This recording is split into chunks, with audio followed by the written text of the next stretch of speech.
Hey everyone, Bruce here again. Thank you so much for sticking back with me for the fifth video.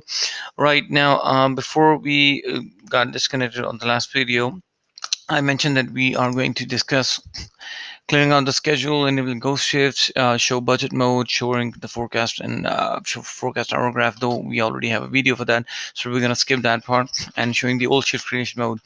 What I actually forgot to mention is that we probably may have had skipped the import schedule feature, something very important and something very easy. We just need to skim through the details in onto this one, and that should not be a problem.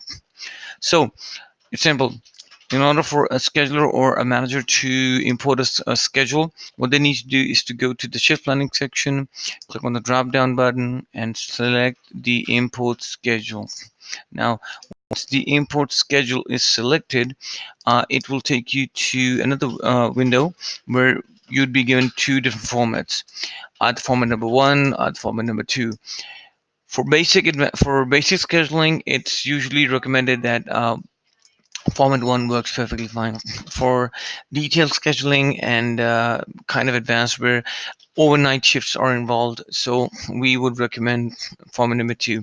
Why? Because format number one does not automatically detect overnight shifts. You actually have to change the date in order for the system to be enabled to check if the date is on sorry, I mean the date for the shift is changed or not.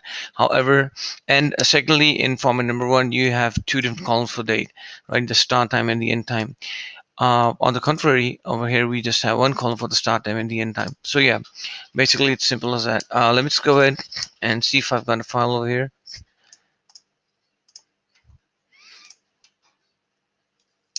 And there we are. This is how it goes. So we select the file, browse. I mean, we browsed for the file. We selected. It's imported, and at the end, there we are. Gives you the details. What position? What is the time? Any special notes? And what's the number of open shifts? And there we go. Schedule gets updated. So now, with that being said, I'll move to the next section. That is going to be clearing schedule. Again, self-explanatory, not too much to understand. It's simple. You just need to click on the clear schedule feature. Gives you the grand total of the number of schedules available in that shift, and you can go ahead and clear it out. However, in my first or second video where I showed you advanced options, we can actually go ahead and make way to just clear the schedule for, let's say, selected employees only. So I just selected three employees: Brad, Jenny, and Ron. And out of Brad, Jenny and Ron are the ones that were scheduled for a couple of shifts. So I'll just select clear schedule. So instead of the grand number of 26, I just have a number of 6. That means that the clear schedule actually considers the filters and advanced filters that are active at the moment. Resetting the advanced filters. Now going back to today's date. Enable ghost shifts. Enabling ghost shifts enables the feature for it's a feature or a utility for a scheduler and a supervisor who are and an employee with scheduled permissions to understand that an employee who they are scheduling right now may also be scheduled or may also be working at a different location at a different position, right? So it's kind of an added advantage. Let me see if I can look up a scheduler profile over here um, and get back to you on that. Just give me one quick second. Right. So as we just changed back to the scheduler, then now the name of the scheduler is Test Scheduler. He's got the scheduler permission for every position in my account, and I was just going through and looking at the schedules. So I selected one position at a time. I selected testing right under Humanity Office 1, and this is how the ghost shifts work. Let me just enable that again for you. All right. Just give 1 second.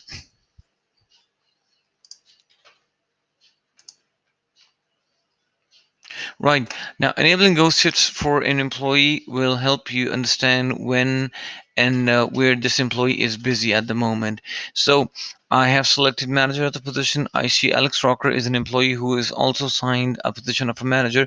However, if I hover my mouse above this grayed out shift, that shows the position name supervisor. So yeah, I can understand that under the office location too, he is also working as a supervisor. So before I go ahead and create a schedule for him, it's easy for me to determine and understand the time and visualize what time and at what date this employee is being scheduled for another position, so that while I schedule this employee to my required set of skills and my required set of positions, there should not be any kind of conflict arising in between our schedules. Now I'll move back to the manager profile and see if there's anything that's missing out. Yeah, the budget mode. Now let me see if I can navigate it through the budget mode over here. Yep, I've got the budget mode. So as we already know that the budget mode only works with the whole locations, right? You cannot multiple select positions in between locations. So either it could be one location for one position for one location, or it could be one whole location. So we'll just select one location right now, and there we go. If I have to go ahead and set up the budget. Now how it works is simple. Budget mode enables me to put in the budgeted hours for the whole week, and the dollar amount that I would be putting in to support that weekly budget. I can either go with the daily budget and the daily value that I can opt for, or I can go for the weekly budget mode. Now, what happens in budget mode that if you allocate a total number of hours and you allocate a dollar amount to that, so uh, the dollar amount would be calculated in reference to the number of hours uh, that were allocated into the budget. Giving with that being said, let me get some more details on it. So, thank you for staying on hold with me. Now, what I did right now is I actually went ahead and I went into the budget mode and I allocated some values to it. So this is how it's going to be. This is the total number of amount of hours that my employees are working in the whole week's time, and this is the total amount that I'll be paying them off. This is the total cost. This is the total costed hours. So let's say this is kind of a forecast that if I had a figure of 220 hours expectedly that I would be putting in my employees on work, and out of those 220 hours, I am willing to give them out $750 as a grand total, irrespective who takes how many hours. So this is how it's displayed. Uh, 203.25 into 220 is a 92% of the total hours, and same as 640 is 85% of the total dollar amount of 750. I can also put in on some I can also customize it by day.